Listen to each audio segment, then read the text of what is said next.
buenas noches. Bienvenidos a las 8:45 en un día inusual para Quique Godoy y para mí. Estamos hoy acompañándole para conducir la primera de las conversaciones de la noche. Bienvenido, Quique. Juan Luis, buenas noches. ¿Verdad? Somos invitados día martes, hoy. Invitados ambos. Bateadores emergentes, eso somos. Así es. En esta jornada. Le damos la bienvenida al ministro de Gobernación, Mauricio López Bonilla, y al secretario de Política Criminal del Ministerio Público, Rothman Pérez. A ambos, gracias por estar con nosotros. Bienvenidos a las 8:45. Queremos conversar con ustedes respecto de lo que aparenta ser el día de hoy un recrudecimiento de las condiciones de inseguridad para quienes investigan los crímenes en contra de periodistas que se produjeron la semana pasada en la ciudad de Mazatenango. Hoy fue denunciado por medio de la cuenta de Twitter del Ministerio Público amenazas en contra de los fiscales en el departamento de Suchitepeques que realizan la investigación del caso. Bienvenidos a ambos y don Quique arranca con esta conversación. Pues tal vez lo más normal ahorita sería iniciar con Rothman porque son justamente los fiscales los que ya hay antecedentes en otros lugares, otras ocasiones que ha habido violencia también en contra de los fiscales. ¿Qué sensación termina generando esto entre el equipo de trabajo en general, donde incluso el mismo equipo ya de los fiscales se siente amenazado?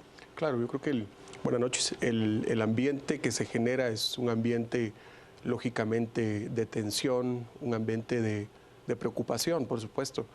De por sí el área de trabajo al que nos referimos es un área de alguna forma complicada, ¿no? Y cuando se hacen algunos operativos importantes, ese grado de complicación se aumenta en cierta manera, y lo cual se traduce en una preocupación generalizada en el equipo de trabajo bastante válida, consideramos que es bastante, el trabajo fiscal de por sí mismo es un trabajo arriesgado.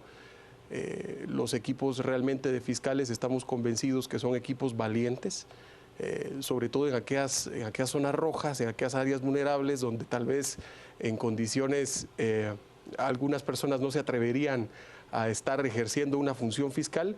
Sin embargo, estamos convencidos que contamos con equipos de fiscales valientes, convencidos de hacer su trabajo a pesar de las condiciones que puedan ser hostiles. Ministro, hay un esfuerzo por traer este caso, el caso que se sigue por la muerte de los dos periodistas y las heridas a otro periodista más, por traerlo a un tribunal de alto impacto a la ciudad de Guatemala. Pero en términos reales, el departamento de Suchitepeques es parte integrante del territorio nacional. Ahí mismo tienen que realizarse las investigaciones. Los fiscales no pueden dejar de indagar y de realizar sus pesquisas en ese mismo departamento. ¿Cómo garantiza el Estado de que las personas van a poder cumplir con su función? Bueno, poco se ha documentado hoy, pero la verdad es de que desde la madrugada estamos con un nuevo despliegue de fuerza policial y militar en el departamento de Suchitepeques, especialmente en la cabecera, en Chicacao, con dispositivos en los cuales estamos llevando a cabo patrullajes en áreas sensibles y estamos teniendo puestos de control. Tenemos toda una orientación como parte de una operación que estamos llevando a cabo en Escuintla, Suchitepeques y Retaluleu. Hicimos una reorientación ahora para dar mejores garantías y empezar a aumentar la sensación de que la autoridad está presente. Yo aquí haría dos observaciones muy rápidas, ¿verdad? Esto no es nuevo.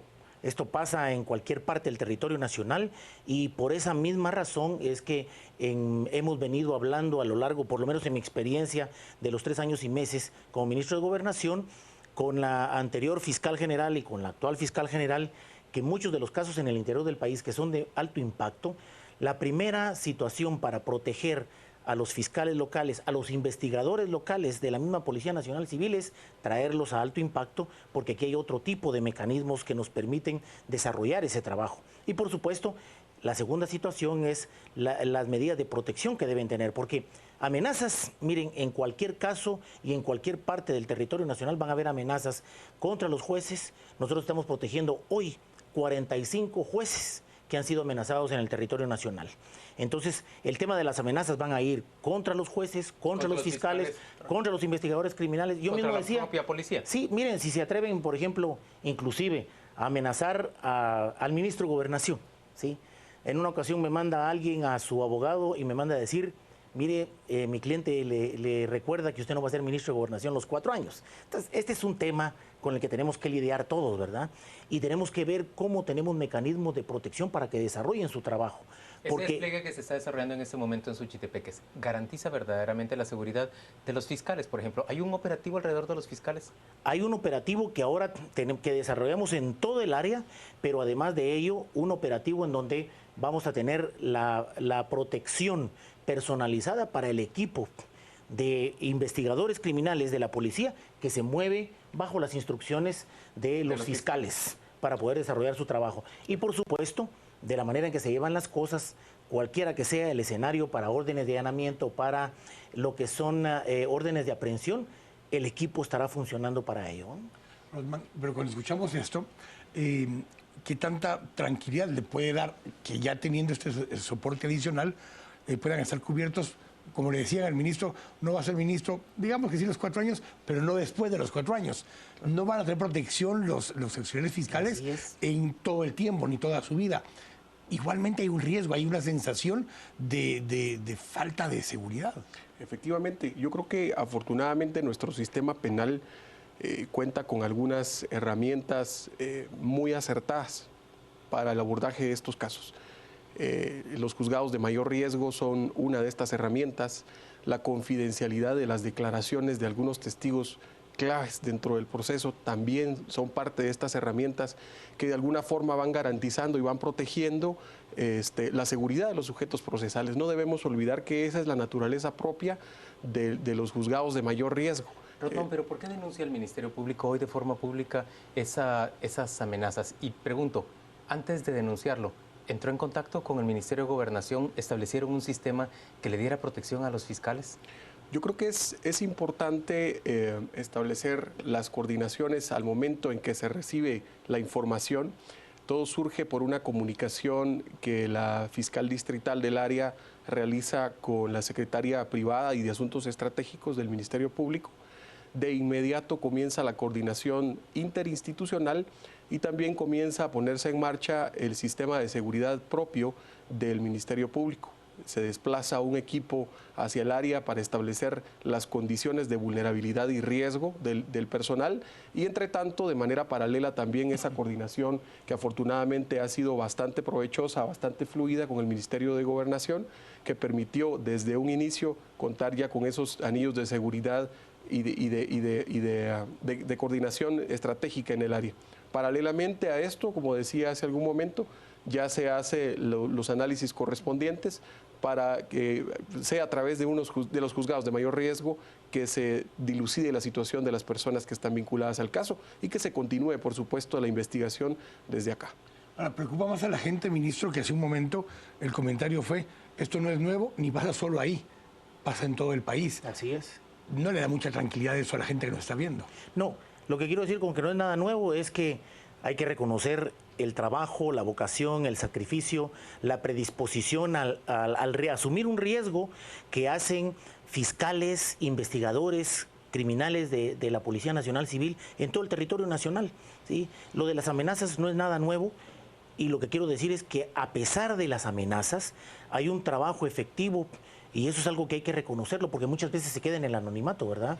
Como en lugares en donde hay un alto grado de incidencia criminal, o cuando se han llevado casos de alto impacto en el lugar, Huehuetenango, por ejemplo, ahí hubo todo un gran operativo y las operaciones previas para poder desarrollar el mismo conllevaron un altísimo grado de riesgo que lo compartieron fiscales e investigadores de la PNC. Entonces, cuando digo esto es porque es una realidad, existe, pero a pesar de ello, hay gente valiosa en el país que está trabajando y que está dispuesta a asumir ese riesgo. Nuestra obligación es ver cómo desarrollamos mecanismos que nos permitan minimizar esos riesgos que son inherentes al trabajo que desarrollan. Ministro, después de lo ocurrido la pasada semana en Mazatenango, ¿hace una autocrítica la policía local, la delegación de la policía local en Suchitepeques? ¿Pudo haberse previsto estos ataques en contra de los periodistas? ¿Pudo haber habido medidas que controlaran a los grupos que se cree que atacaron a los periodistas? Es un poco, tomándolo como lo pregunta Juan Luis, como una autocrítica, si era posible realmente con un despliegue normal, teniendo condiciones precisamente en las cuales se ha determinado a través de inteligencia que existen actividades que mantienen un nivel de riesgo, y además por el análisis de la incidencia criminal, uno puede decir, mire, podemos proteger a algunas personas, pero esa no es la solución. La solución es ir tras las estructuras, tras la organización criminal que desarrolla las actividades, sean estas de narcotráfico, sean estas de extorsión y sicariato como la de las pandillas, o sean estas temas de denuncias sobre corrupción de autoridades locales. Cualquiera de ellas, proteger a 1, 2, 3, 4, 5 va a ser imposible llevar a cabo si no vamos en la orientación principal, que es develar las estructuras. Ahí usted tiene razón, pero como usted dice, existe un sistema de inteligencia civil en nuestro país. Existen suficientes elementos de parte de las delegaciones de policía en cada uno de los departamentos que conocen el mapa del territorio. Así es. ¿Por qué no se actúa de oficio en contra de esas organizaciones que se tiene identificadas? ¿Cómo se le explica esto a la audiencia? Sí, bueno, ahí me sirve mucho para aclarar algo que vi el día domingo aquí en el programa, ¿verdad? Porque esa misma situación la hablaba Pedro Trujillo y decía, dudaba un poco de la situación y decía, miren, si dicen que tienen inteligencia, lo saben todo y no actúan. Sí. ¿Y por qué no actúan? Aquí es donde hay que hacer una diferencia entre lo que es inteligencia criminal y lo que es investigación criminal. Nosotros podemos, y en la inteligencia lo que existe es información que es procesada, que es tramitada, que devela nombres, estructuras, actividades, se hacen mapas sobre situaciones que están ocurriendo, ¿sí? Pero que no pueden judicializarse hasta que no existan hechos que vinculen a las personas o a las estructuras para poder iniciar procesos de investigación criminal y de judicialización. Eso lo sabe mejor Rodman que yo, ¿verdad? Potencialmente lo ocurrido con los periodistas podría dar lugar a eso. Pero el tema aquí es entonces que podemos saber que hay actividades, pueden haber nombres de gentes, podemos saber que hay un mapa de riesgos, pero entonces entraríamos como era el esquema anterior, ¿verdad? Ah, tengo información, voy por él para ver si obtengo información y judicializar. Eso se llamaba antes capturar para investigar. Hoy no es esa la filosofía. Se investiga para capturar. Entonces, la inteligencia criminal nos da una orientación de lo que ocurre, pero no podemos actuar hasta tanto no hayan hechos o se comprueben situaciones que comprometan a los actores y que develen la actividad de las estructuras. Pero en esa misma línea, justamente, por lo menos uno de los periodistas había planteado que tenía amenazas, que había sufrido algunas amenazas. ¿Había alguna investigación abierta directamente por esas amenazas que él había denunciado? Yo creo que la importancia de estos antecedentes permiten de alguna manera identificar cuál es la forma adecuada del abordaje de los procesos. Puntualmente, en el caso de Mazatenango, yo creo que el hecho de ser víctima o ser vulnerable a las amenazas muchas veces es un nivel tan alto el que existe actualmente en nuestro país de incidencia en cuanto a amenazas, que en ocasiones pareciera ser que no hay tal grado de vulnerabilidad. Entonces yo creo que es la importancia de contar y seguir trabajando, como decía el señor ministro, en equipo, porque esa activación de esa información, contrastándola con la información que se cuenta con inteligencia, permite entonces convertir la inteligencia criminal en investigación criminal y de alguna manera entonces sí acertar. Pero si justamente hay tantas denuncias, entonces el criterio llega a un discernimiento de a cuáles denuncias sí darle seguimiento y a cuáles no, porque son tantas, son demasiadas. Así es. ¿Dónde se parte esa línea? ¿Dónde podemos establecer, bueno, a estas sí hay que entrarles y a estas, como no se ve que sea una amenaza inminente, podemos esperar? Bueno, ahí lo que es importante conocer es que funciona una instancia de análisis para la protección de personas en áreas que trabajan en áreas específicas y que pueden tener, por ejemplo, vulnerabilidad, más alto nivel de riesgo. Ahí entran activistas de derechos humanos, entran sindicalistas y entran también periodistas. En esa instancia está el Ministerio Público, está la COPREDE y el Ministerio de Gobernación.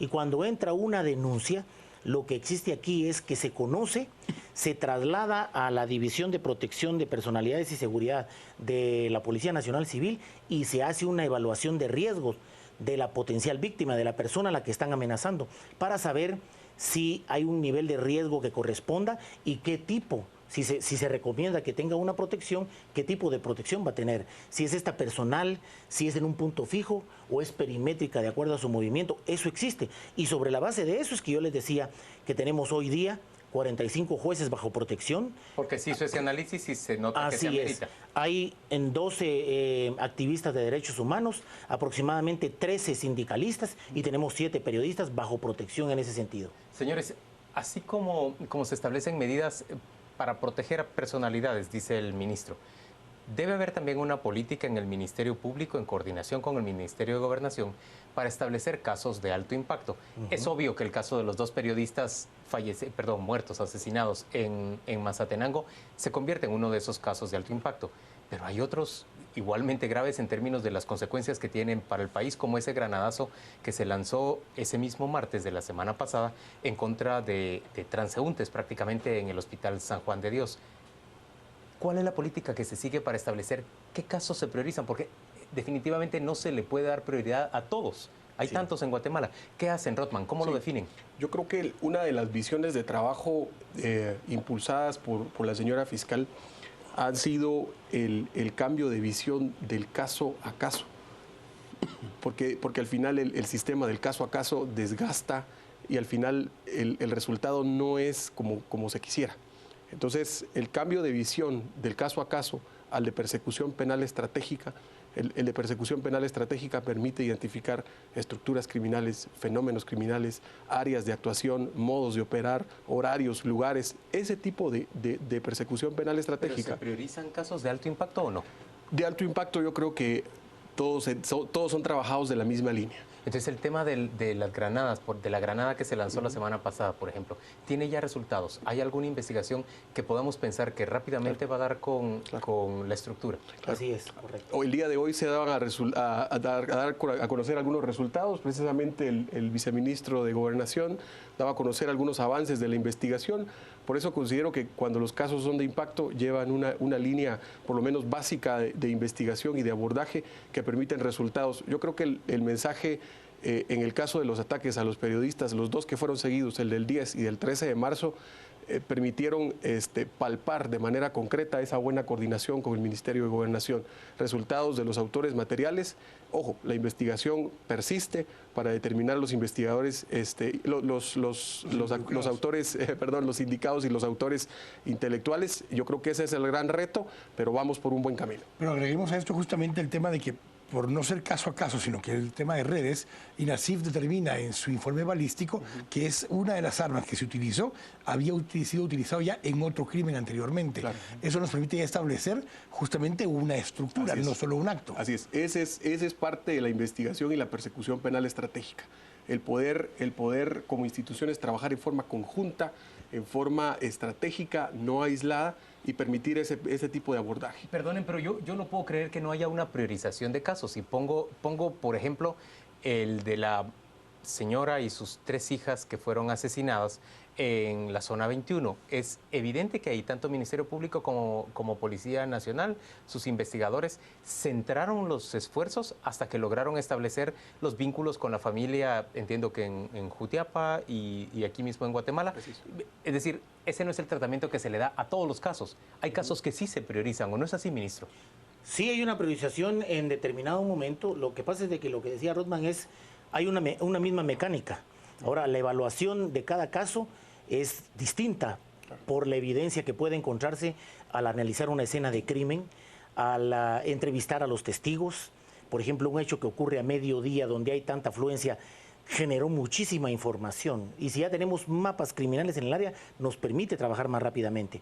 Pero por ejemplo, cosas de impacto como la muerte en este caso de esta mujer y sus hijas, o ustedes recordarán la muerte de 2 adultas y 2 niñas. Sí, en Quinta Mayor. Exactamente, claro. Son casos demasiado sensibles que obviamente causan un impacto muy grande, y ahí sí se enfoca toda la maquinaria. Lo importante que tenemos que trasladarle al pueblo de Guatemala hoy es que estas son muestras de cómo han aumentado las capacidades de reacción, de investigación por parte de las instituciones del Estado, Ministerio Público, Policía Nacional Civil, es muy importante. Pero hay un reclamo constante todavía, y usted lo va a ver cuando Juan Carlos Sandoval nos hable de las reacciones en las redes sociales. Hay un reclamo constante todavía de que se priorizan ciertos casos, y se dejan otros con una atención secundaria o menor. Sí, pero es que ahí es donde hay que explicar que no es lo mismo, no vamos a tener nunca la misma información para todos los casos. Entonces, muchas veces, en la filosofía de la investigación estratégica, ¿qué vale más? ¿Capturar a uno o a dos o traerse abajo una estructura en donde podemos golpearla con la finalidad de que deje de operar por un buen tiempo? Depende de la información que se tenga en algún momento, esto va a incidir también. Se trata de darlo más. Lo que ocurre es de que también la incidencia criminal es muy alta y en ese sentido es donde hay todavía un margen de trabajo que hacer. ¿Y cuánto el impacto termina siendo la cobertura mediática per se, más que el trabajo en sí de investigación? O sea, habrán... Si la periodización la establecemos claro, los si la establecemos los periodistas, y el tema fue, pues un caso de periodistas que impacta obviamente al gremio, hay una mayor cobertura, aunque tal vez haya 3 casos que fueron al mismo tiempo y que fueron resueltos con igual o mayor celeridad. ¿Cuánto impacta también para ustedes como funcionarios en la cobertura mediática? Yo creo que ahí es fundamental, porque la percepción al final de la población es trasladada a través de los medios de comunicación. En ese sentido, yo quiero poner un ejemplo sencillo. Cuando se da, supongamos, el robo de un celular en una calle probablemente... Con la cadena de la ministra. Probablemente en una calle desolada, sin testigos, sin cámaras. La cadena hasta corre el riesgo de aparecer. Y se da, por ejemplo, otro hecho parecido en un área cercana. Tratar de vincular o tratar de resolver ese caso de manera puntual, si no se hace con persecución penal estratégica, va a ser muy difícil. Y probablemente para esa persona su caso quedó impune. Pero cuando vamos uniendo otro caso parecido, otro caso con modus operandi similar en el área propia de actuación, nos podemos dar cuenta que existe una estructura a la cual de manera estratégica y de manera coordinada podemos acertar, podemos desarticular y entonces resolvemos un abanico de casos. O como decía Quique, la evidencia balística en una escena hoy nos permite por la prueba técnica y científica del INASIF decir que una arma pudo estar en varias escenas de crimen y cómo esto permite también identificar autores en diversos escenarios. Ministro, una última pregunta para usted. Hablaba de despliegue especial de fuerzas de policía y de ejército en Suchitepeques sobre todo, pero también en Retalhuleu y en Escuintla, los departamentos de la costa que son vecinos de Suchitepeques. ¿Está establecido en esta zona un corredor de trasiego de drogas, de actividades de sicariato vinculadas entre sí, vinculados los departamentos entre sí? ¿Podemos esperar que de esta investigación del caso de los periodistas pueda surgir una desarticulación de estructuras?